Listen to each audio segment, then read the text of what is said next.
Let's talk about it. Joining me now to break down these polls is Democratic pollster and researcher Mike Kulisheck. Thank you so much for being here on a Saturday. You're also the managing director at the strategy group. Mike, we want to thank you so much for being here today. Really appreciate it.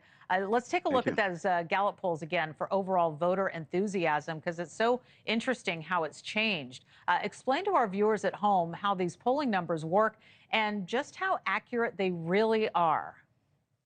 Well, I think the polling, it has been quite accurate this cycle so far. The polling, and I'm confident we'll see on election day what it looks like comparing the actual numbers to the polls. But if we look back over the cycle, and I'm going to take you back to March for just a moment, we saw that the race seemed to be a tie, but slightly leaning toward Donald Trump. And then after the debate in June, when President Biden stumbled so obviously, the polls captured voters' reactions to that. You saw enthusiasm, as you pointed out, at that point among Democrats cratering and among Republicans going through the roof. It carried through the Republican convention, where the Republicans came out very enthusiastic, very confident about their chances against President Biden.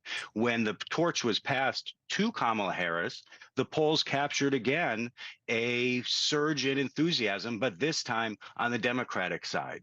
So in our own polling, for example, we saw Democrats back in March, when Biden was the candidate and seemingly behind Trump, being primarily worried and fearful about the upcoming election.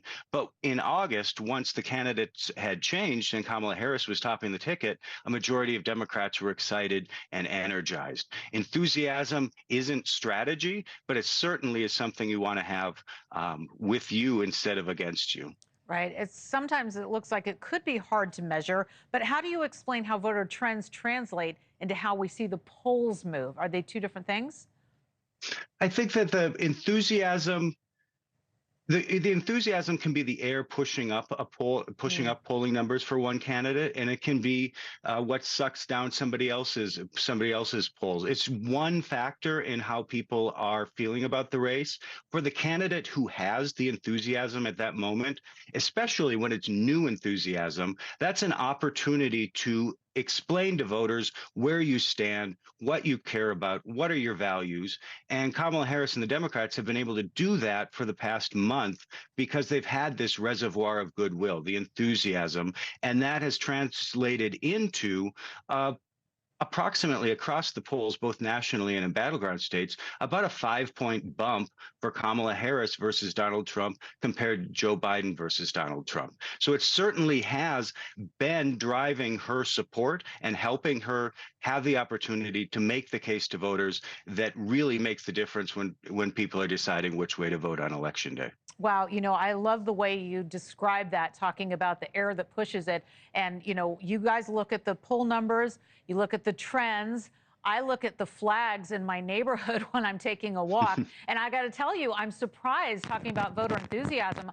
I see more political flags flying on Long Island than I've ever seen. So that's kind of one gauge, right? And according to one New York Times op-ed author, Trump has the potential of knocking Harris out of the race if she has a bad debate performance. So let's take a look at this real quick. Do you think that the debate could make it or break it for either candidate, or do most people just have their minds made up with their flags in the ground? There are a lot of flags out there.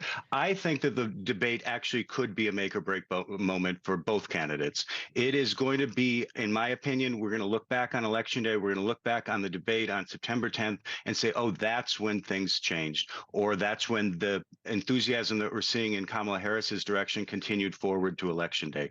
It's going to be the one moment when the nation is focused on the race, on the two candidates. They're going to be on the stage together. They both have agendas about what messages they want to get out to their supporters so they show up on Election Day, but more importantly, to the maybe 10, 15% of voters who may be supporting one candidate or the other, but fundamentally are still up for grabs and could be swayed one way or the other. Thanks for watching. Go to joinnn.com to find NewsNation on your screen. And don't forget to click the red subscribe button below to get more of NewsNation's fact-driven, unbiased coverage.